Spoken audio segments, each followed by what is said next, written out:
There's a cold that seeps deeper than any winter chill, the cold of a heart trying to mend after love has left.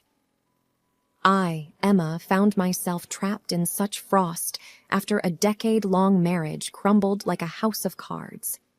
Yet, just as snow covers old scars and reveals a fresh canvas, the attic of our old home whispered promises of long-forgotten memories. But what I stumbled upon wasn't just remnants of the past. There were hints, whispers of secrets my husband might have harbored. The discovery of an innocent child's drawing, coupled with an unfamiliar address, set me on an unexpected journey that Christmas Eve. Would the road lead me to answers or deeper into a maze of confounding questions? Journey with me through a tale of Christmases past, where each revelation brings new questions, and every answer redefines what family, love, and trust truly mean. Dive into a story that blends the melancholy of memories with the hopeful heartbeat of new beginnings. So, my name is Emma, and this is my story. The snow-laden streets were a stark reminder of the times I had cherished most. The Christmas season, a time when everything seemed magical and every moment was filled with laughter. But this year, the joyous festival felt like a cruel joke. 10 years of togetherness, of building traditions, decorating the tree, and sharing gifts were now mere memories. "I can't do this," I whispered to myself as I paced around my living room. Everywhere I looked, there were remnants of our love. From the half-assembled Christmas tree, our project left undone, to the untouched ornaments that we had collected over the years. Each item was a cruel reminder of the gaping hole in my heart. I remembered our last argument. I could still feel the sting of his words, the cold detachment in his eyes when he'd said, "Emma, I don't want children. I've never wanted them."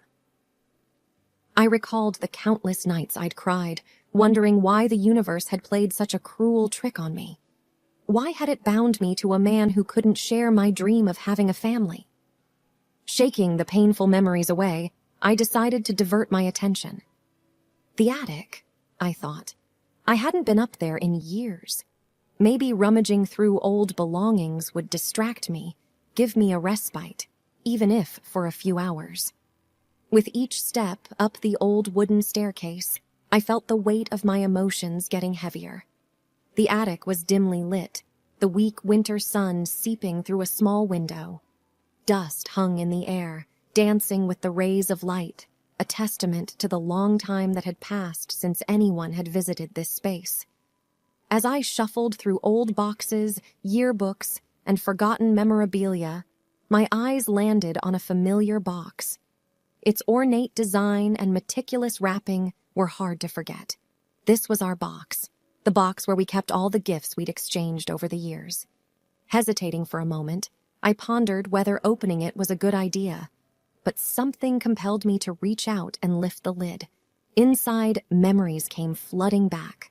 There was the leather journal I'd gifted him on our first anniversary, the engraved pen I'd bought on our trip to Venice, and then there were the gifts he'd given me, the silver locket, the beautiful hand-painted scarf, the numerous letters filled with promises and dreams. But what caught my eye was a sealed envelope, addressed to me but never given. My hands trembled as I picked it up. The weight of the envelope suggested there was more than just a letter inside. My heart raced. Why had he never given it to me? What secrets did it hold? I decided to read the letter later, when I was more composed. For now, I continued to immerse myself in the memories, the emotions, the raw pain, and the unfulfilled dreams. Hours seemed to have passed when I finally descended from the attic. I felt drained, but oddly cathartic.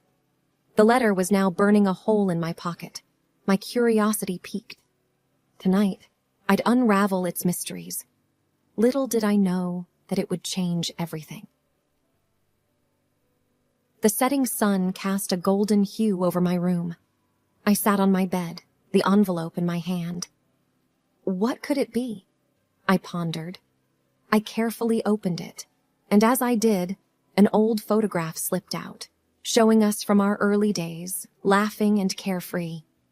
The note accompanying it read, "Emma, I know we've been through tough times, and our dreams have always been different, but every time I look at this picture, I'm reminded of our love.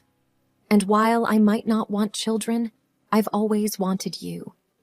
I hope you understand someday. Merry Christmas." The words struck me like a bolt of lightning. Tears welled up in my eyes, and I felt a tidal wave of emotions. Maybe there was more to our story than just unfulfilled dreams. Maybe, just maybe, our love story deserved another chance. The picture was quaint, drawn in crayons with the innocent imperfections only a child could render. A little figure with outstretched arms, standing beneath a radiant sun, with scribbled green grass at their feet. The words, "For your favorite daddy," stood out in a bold, childish scrawl. The innocent drawing held an implication that was impossible to ignore. My heart raced, thoughts spiraling. He never wanted children, or at least that's what he told me, I whispered to myself. My mind kept repeating those words as if they were some kind of incantation that would magically explain everything.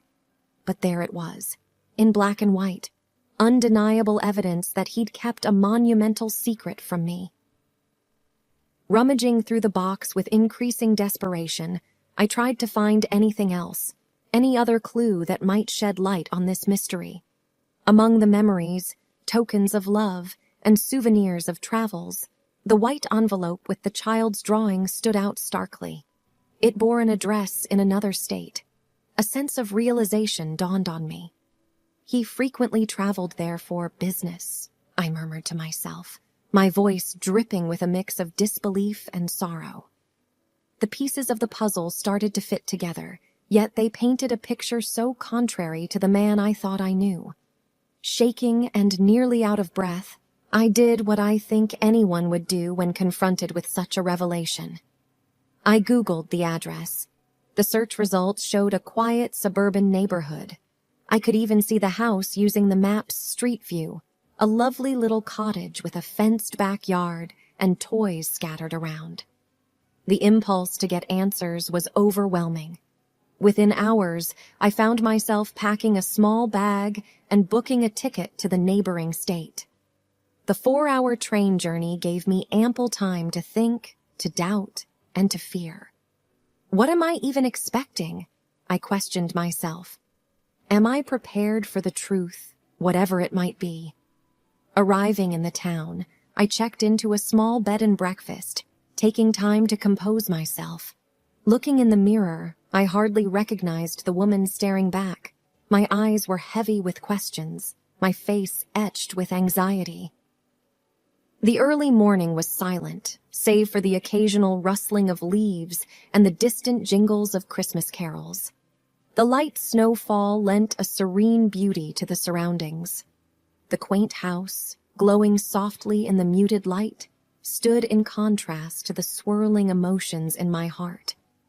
I had been parked across the street for hours now, my hands gripping the steering wheel, lost in a whirlwind of thoughts. The once inviting home now bore a sense of trepidation. The sight of children's toys in the garden made my heart clench. Every moment felt like an eternity, every breath heavy with anticipation. Drawing up all the courage I could muster, I decided it was time. With hesitant steps, I approached the door, and before I could overthink, I pressed the doorbell. The chime sounded eerily loud in the morning silence. It wasn't long before the door creaked open to reveal a young boy with wide, curious eyes, his dark hair a mirror image of my ex-husband's.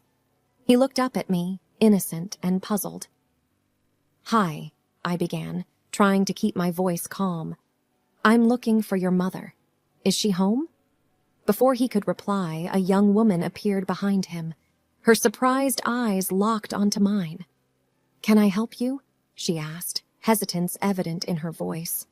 "I think you can," I replied, my voice quivering. "I found this," holding up the drawing, "among my ex-husband's things." She paled, Her eyes filled with a mix of fear and understanding. "You better come in," she whispered, opening the door wider. As I stepped inside, I couldn't help but wonder if I was ready for the answers that awaited me. We sat in her cozy living room, a warm fire flickering in the fireplace. The aroma of baking cookies filled the air. Her name was Clara. As the evening wore on, she unveiled their story. My ex-husband had been a part of her life for years. Their affair, though passionate, was always shadowed by secrecy. When she got pregnant, he felt trapped and fled, leaving her to fend for herself and the baby. Listening to Clara, I realized the profound loneliness and challenges she had faced. Our shared heartaches and betrayals drew us closer. We laughed, cried, and vented. We spoke of dreams crushed and promises broken. In that intimate sharing, an idea bloomed. "Why don't we spend Christmas together?" Clara suggested. "After all, we're both alone, and isn't Christmas about love and unity?" I nodded in agreement. The idea was comforting. Perhaps, in the company of someone who understood my pain, I could find solace and start healing. The night turned into day, and Christmas dawned bright and hopeful. Clara, her son Liam, and I spent the day in joyous celebration, forging new traditions and creating fresh memories. There was laughter, delicious food, and the love that only true understanding can bring. Months turned into years. The bond that started that Christmas Eve grew stronger. Clara became more than just a friend. She was family, and as for me, life took a turn for the better. I met Daniel, a kind-hearted man who shared my dreams of a family and children. Together, we embarked on a journey of love and understanding.